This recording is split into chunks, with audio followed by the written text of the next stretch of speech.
Hi friends, welcome to Ore Maccha YouTube channel. ICC ODI ర్యాంకింగ్లో Team India అయితే దుమ్ము దులిపిందని చెప్పుకోవచ్చు. టాప్ 5లో చూసుకుంటే ముగ్గురు ప్లేయర్లు ఉండడం జరిగింది. టాప్ 10లో చూసుకుంటే నలుగురు ప్లేయర్లు అయితే ఉండడం జరిగింది. ఆ ప్లేయర్లు ఎవరు? అదేవిధంగా ఓడిఐ ర్యాంకింగ్లో టాప్ పొజిషన్లో టీమిండియా చెందిన స్టార్ క్రికెటర్ అయితే ఉండడం జరిగింది. ఆ ప్లేయర్ ఎవరు? అన్నిటి గురించి పూర్తి డీటెయిల్ తెలుసుకునే ముందు మా ఛానల్ అయితే సబ్స్క్రైబ్ చేసుకోండి. పక్కన ఉన్న బెల్ ఐకాన్ మాత్రం అయితే క్లిక్ చేసి పెట్టుకోండి. ఫర్దర్గా మీ వీడియోలు అప్లోడ్ చేసినా మీకు నోటిఫికేషన్ వస్తుంది. తాజాగా ఐసీసీ మాత్రం అయితే ఓడిఐకి సంబంధించి ర్యాంకింగ్ లిస్ట్ అయితే రిలీజ్ చేయడం జరిగింది.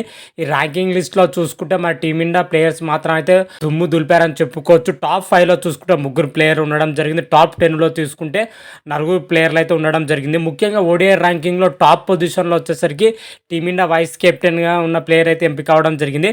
ప్రజెంట్ మన టీమిండియా వైస్ కెప్టెన్గా వచ్చేసరికి శుభ్మన్ గిల్ ఉన్నాడు. శుభ్మన్ గిల్ ఓడిఐ ర్యాంకింగ్లో టాప్ పొజిషన్లో ఉన్నాయైతే కొనసాగుతున్నారని చెప్పుకోవచ్చు. శుభ్మన్ గిల్ వచ్చేసరికి 817 పాయింట్లతోనైతే టాప్ పొజిషన్లో అయితే ఉండడం జరిగింది. ఆ తర్వాత స్థానంలో చూసుకుంటే పాకిస్తాన్ చెందిన బాబర్ ఆజం 770 పాయింట్లతోనైతే రెండో పొజిషన్లో అయితే ఉండడం జరిగింది. ఆ తర్వాత చూసుకుంటే మూడో పొజిషన్లో వచ్చేసరికి టీమిండియా కెప్టెన్ రోహిత్ శర్మ 757 పాయింట్లతోనైతే మూడో పొజిషన్లో అయితే ఉన్నాడు. ఆ తర్వాత చూసుకుంటే నాలుగో పొజిషన్లో ఎండ్రో క్లాసన్ 749 పాయింట్లతోనైతే నాలుగో పొజిషన్లో ఉన్నాడు. ఐదో పొజిషన్కి వచ్చేసరికి టీమిండియా స్టార్ క్రికెటర్ అయిన విరాట్ కోహ్లీ 743 పాయింట్లతో అయితే టాప్ 5లో అయితే దూసుకురావడం జరిగినాయి. ఓవరాల్గా టాప్ 5లో చూసుకుంటే ముగ్గురు ఇండియన్ ప్లేయర్లు అయితే ఉండడం జరిగింది. శుభ్మన్ గిల్, విరాట్ కోహ్లీ, రోహిత్ శర్మలు అయితే ఉండడం జరిగింది.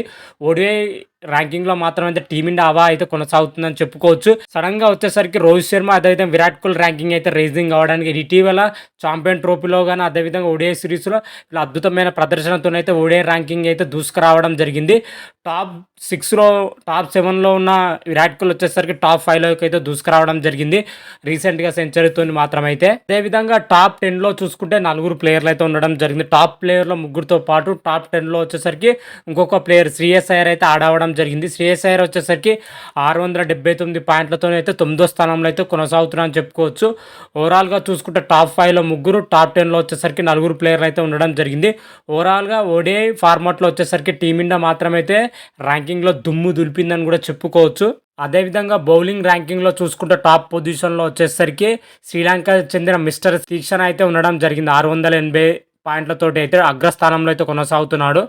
ఆ తర్వాత చూసుకుంటే రషీద్ ఖాన్ 658 పాయింట్లతో రెండో స్థానం. ఆ తర్వాత చూసుకుంటే టీమిండియాకి చెందిన స్పిన్నర్ కుల్దీప్ యాదవ్ వచ్చేసరికి 656 పరుగులతోనైతే మూడో స్థానంలో అయితే కొనసాగుతున్నారని చెప్పుకోవచ్చు. నాలుగో పొజిషన్లో వచ్చేసరికి దక్షిణాఫ్రికా చెందిన కేశవ్ మహారాజ్ 641 పాయింట్లతోని నాలుగో పొజిషన్లో ఉండడం జరిగింది. ఆ తర్వాత ఐదో పొజిషన్లో వచ్చేసరికి బెరాల్డ్ స్టోల్డ్ వచ్చేసరికి 641 పాయింట్లతో అయితే ఐదో స్థానంలో ఉండడం జరిగింది. ఓవరాల్గా టాప్ 5 బౌలింగ్ ర్యాంకింగ్ మాత్రమైతే చూసుకుంటే టీమిండియా నుంచి ఒకే ఒక్క ప్లేయర్ అయితే ఉండడం జరిగింది.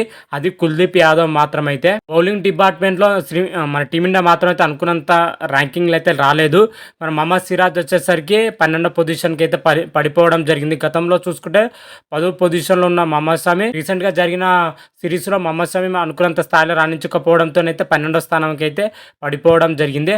అదేవిధంగా మహమ్మద్ షమి వచ్చేసరికి ఒక స్థానాన్ని అయితే మెరుగుపరుచుకొని 14వ స్థానంలో అయితే కొనసాగుతున్నాడు బౌలింగ్ డిపార్ట్మెంట్లో చూసుకుంటే. అదేవిధంగా ఆల్రౌండర్ కేటగిరీలో చూసుకున్న టీమిండియా వచ్చేసరికి రవీంద్ర జడేజా ఒక్కడే టాప్ 10లో ఉండడం జరిగింది. రవీంద్ర జడేజా వచ్చేసరికి 9వ ర్యాంకింగ్లో ఉన్నాడు. ఆల్రౌండర్ కేటగిరీలో టాప్ పొజిషన్లో వచ్చేసరికి ఆఫ్ఘనిస్తాన్ చెందిన మహమ్మద్ నబీ మాత్రమైతే అగ్రస్థానంలో అయితే కొనసాగుతున్నాడని చెప్పుకోవచ్చు.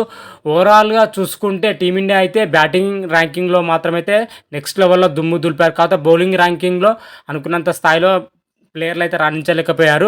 ఓవరాల్గా ఓడిఐ ర్యాంకింగ్లో మాత్రమైతే టీమిండియా మాత్రమైతే దుమ్ము దులిపిందని చెప్పుకోవచ్చు.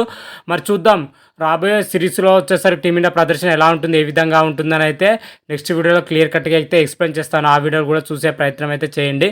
అంతవరకు మీకు ఈ వీడియోగా నచ్చినట్టయితే లైక్ చేయండి, షేర్ చేయండి. మరిన్ని వీడియోల కోసం అయితే మా ఛానల్ అయితే సబ్స్క్రైబ్ చేసుకోండి. పక్కన ఉన్న బెల్ ఐకాన్ మాత్రమైతే క్లిక్ చేసి పెట్టుకోండి. ఫర్దర్గా మీ వీడియోలో అప్లోడ్ చేసాం మీకు నోటిఫికేషన్ వస్తుంది. హర హర మహాదేవ్ శంభో శంకర. Thank you.